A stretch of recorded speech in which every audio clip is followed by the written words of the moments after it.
नमस्कार, आवाज न्यूज में आपका स्वागत है। मैं हूं आपके साथ साहिबा सिंह। खबर नवादा से। नवादा में आज नामांकन के बाद बिहार प्रदेश के भाजपा के दिग्गज नेता, बिहार सरकार के उप मुख्यमंत्री सम्राट चौधरी, भारत सरकार के मंत्री गिरिराज सिंह, भाजपा के सांसद चिराग पासवान और नवादा लोकसभा सीट से उम्मीदवार विवेक ठाकुर ने एक साथ मंच साझा किया। गिरिराज सिंह ने कहा कि भारत के प्रधानमंत्री नरेंद्र मोदी एक फकीर है, जिनके खाते में जो भी रुपया आता है वह अपने भारत के बेटियों के खाते में पढ़ाई के लिए लगा दिया करते हैं। उन्होंने राजद पर कटाक्ष करते हुए कहा कि राजद एक परिवार की पार्टी है और उसे सिर्फ परिवार ही चाहिए। लेकिन आगे गिरिराज सिंह ने कहा कि हमारे प्रधानमंत्री नरेंद्र मोदी पूरे भारत के परिवार मानते हैं। वहीं बिहार सरकार के उप मुख्यमंत्री सम्राट चौधरी ने कहा कि बिहार में डबल इंजन की सरकार है, जिससे बिहार और भारत दोनों तरक्की कर रहा है। उन्होंने राजद और कांग्रेस पर कटाक्ष करते हुए कहा कि बिहार में बालू माफिया, शराब माफिया और जो भ्रष्टाचार माफिया हैं, उन्हें बख्शा नहीं जाएगा। उन्होंने आगे कहा कि भारत सरकार ने आयुष्मान भारत कार्ड बनवाया है, जो 5 लाख का आप जहां भी जाएं उसे कार्ड के लेकर जाएं और अपना इलाज करवाएं।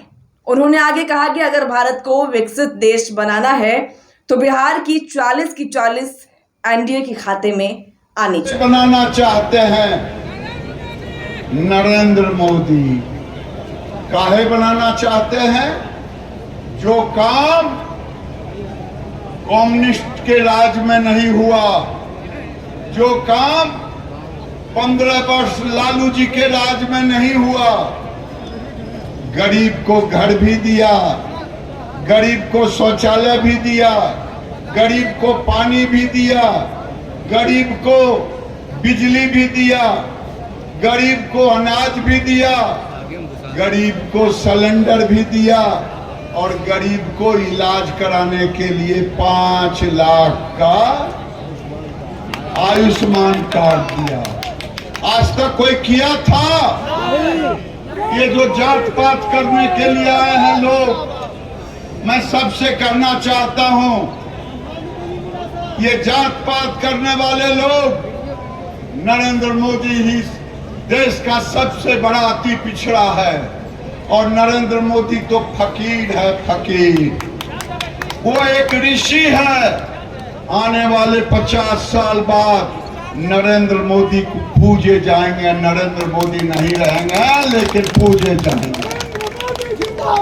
जिंदाबाद जिंदाबाद जिंदाबाद जिंदाबाद। मैं जब ये कह रहा हूं कि फकीर है, ऋषि है, अब मैं पूछता हूं कि नरेंद्र मोदी 10 साल देश का प्रधानमंत्री रहे, 12 साल से ऊपर मुख्यमंत्री रहे, उनके अकाउंट में, खाते में पैसा नहीं। पैसा क्या करते? जो आता बेटियों में बांट देते पढ़ाई के लिए। सुन लो बेटी लोग, बेटियों में बांट देते। अपने नाम से कोई गाड़ी नहीं, कोई मकान नहीं। फकीर हुआ कि नहीं हुआ भाई? हाँ या नहीं बोलिए ना, हाथ उठा के बोलिए हाँ फकीर है। ये फकीर से क्या लालू यादव जीतेंगे, जो केवल परिवार के लिए जी रहे हैं? इनको आज तक अपने परिवार के अलावे कोई गरीब नहीं मिला। नरेंद्र मोदी देश के लिए पैदा हुआ है और देश के लिए ही मरता है। आपने देखा होगा पूरे दुनिया में भारत का नाम ऊंचा किया है। विवेकानंद के बाद अगर किसी ने भारत को ऊंचाई पर ले गया है तो नरेंद्र मोदी ले जाने का काम किया है। कभी योग को पूरे दुनिया में, इस देश में फिर से नरेंद्र मोदी जी की सरकार बने तो हमको हर हालत में बिहार की 40 की 40 सीट जिताना पड़ेगा और 40 में नवादा में भी कमल खिलाना पड़ेगा। और साथियों, इसलिए मैं कहना चाहता हूं क्योंकि देखिए ये तो माफियाओं का इलाका रहा है साथियों। मैंने कहा है पहले भी, बालू माफिया, शराब माफिया और जमीन माफिया, इसको यदि बिहार से भगाना है तो हर हालत में एनडीए को जिताना पड़ेगा। और इस बार तो अभी हम लोगों ने सरकार बनाया साथियों, माफियाओं पे कानून भी बना दिया है। ऐसा है कि नहीं कि छोड़ने वाले नहीं है। अभी हम लोगों ने अभी कानून बनाया है विधानसभा में, ये जो माफिया लोग हैं, बालू माफिया लोग, क्योंकि आपके यहाँ तो माफिया ये लोग ही चुनाव लड़ने वाले हैं विवेक जी के खिलाफ।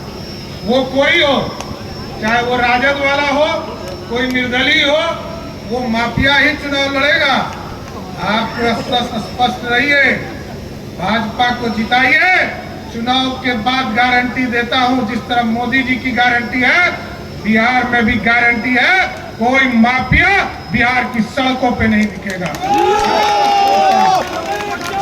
और बिहार के विकास के लिए काम करना है साथी। देश के यशस्वी प्रधानमंत्री नरेंद्र मोदी जी विकसित भारत का संकल्प लेकर चले और 2047 तक भारत बने। ये कोई प्रधानमंत्री कभी सोचा नहीं था, किसी प्रधानमंत्री ने कभी नहीं सोचा। आज देश के यशस्वी प्रधानमंत्री जी ने सोचा कि 2047 तक इस देश को दुनिया का सबसे बड़ा सुपर पावर बनाना है। और आप सोचिए कि कहा चिराग जी ने कि आज दुनिया में हम 11वें स्थान पर आर्थिक व्यवस्था में खड़े थे, लेकिन नरेंद्र मोदी जी जब सत्ता में आए तो कुछ कांग्रेसिया लोग कहते थे कि मोदी जी सरकार चला पाएंगे, लेकिन आज मोदी जी ने सरकार भी चलाया 10 साल तक साथियों। दुनिया में डिप्लोमेसी भी खड़ा किया और दुनिया में जो 11वें स्थान पर हम आर्थिक व्यवस्था में खड़ा थे, अंग्रेजों को हराकर आज हम 5वें स्थान पर खड़े हैं दुनिया में साथ। आज हमारे पास पैसा है, दुनिया सब बैकफायर कर गया। अमेरिका का जीडीपी 2% पर है, चाइना का जीडीपी 3% पर है, लेकिन बिहार, एक तो बिहार 10% पर है और देश का जीडीपी 8% पर है। आप सोचिए दुनिया में सबसे ज्यादा विकास कर रहा है। इसलिए साथियों हम यही आग्रह करेंगे, निवेदन करेंगे, जब ठीक कहा आदरणीय विवेक जी ने, अभी हम लोगों ने डबल इंजन की जब सरकार बनी साथियों, कई बार प्रधानमंत्री जी से चर्चा होती थी आयुष्मान भारत कार्ड, क्योंकि ये गारंटी है किसी गरीब को एक कागज दिखाई और किसी हॉस्पिटल में भर्ती हो जाए। हमारी बहनों का गहना जो है गिरवी रखना पड़ता था, बैंकों से पैसा निकालना पड़ता था, लेकिन हम लोगों ने एक विशेष ड्राइव चलाया और पूरे बिहार में जिस भी गरीब को 5 किलो अनाज मिलता है, यहाँ पे कितने लोगों को 5 किलो अनाज मिलता है साथियों? जिनको 5 किलो अनाज मिल रहा है, अब समझिए कि 5 लाख तक का बीमा का इलाज भी नरेंद्र मोदी की सरकार करने जा रहा है साथियों, ये मैं बताना चाहता हूँ। इसलिए एकदम बेफिक्र हो जाइए, ये मोदी सरकार है, मोदी की गारंटी है।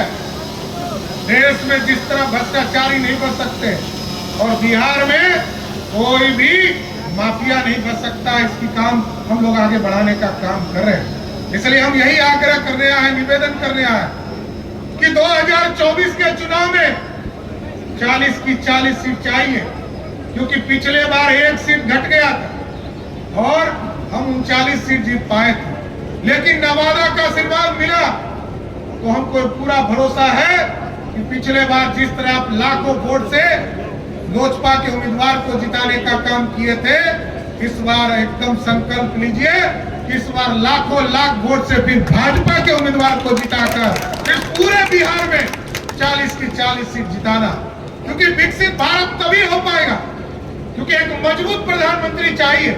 और मजबूत प्रधानमंत्री कैसा चाहिए?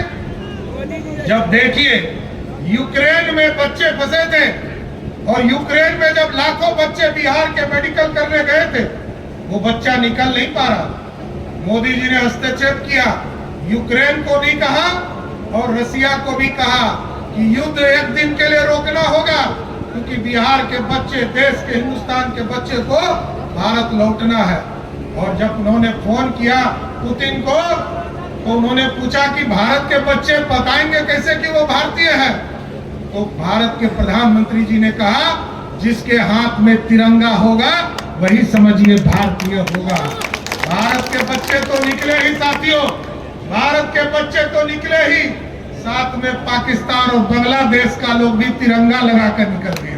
यही है, ये है ताकत। और आज देखिए देश सीना एकदम 56 इंच बोलता है। कई लोग बोलते हैं कि 56 इंच का सीना, अरे 56 इंच का यही ना सीना है कि कल जब तक पाकिस्तान के तरफ से तोप का गोला और हिंदुस्तान के सैनिकों का सर काट के चला जाता था और हिंदुस्तान की सैनिक टुकुर टुकुर ताकते थे, लेकिन आज मोदी जी ने कहा है कि यदि पाकिस्तान के तरफ से चुटपुटिया बिड़िया बम भी फेंक दे, हिंदुस्तान के तरफ से तोप का गोला फेंकने का काम करो। और पाकिस्तान में ये अनुभव हो गया। हम लोग महाभारत में सुनते थे कि रामायण में बजरंग बली 7 समुंदर पार करके लंका पहुंच गए। उसी तरह मोदी जी ने कहा पुलवामा का जब हमला हुआ 2019 में, तो देश के यशस्वी प्रधानमंत्री जी ने कहा वहां जो आतंकवादी छुपा हुआ है उसके घर में घुसो और घर में घुसकर मारकर हिंदुस्तान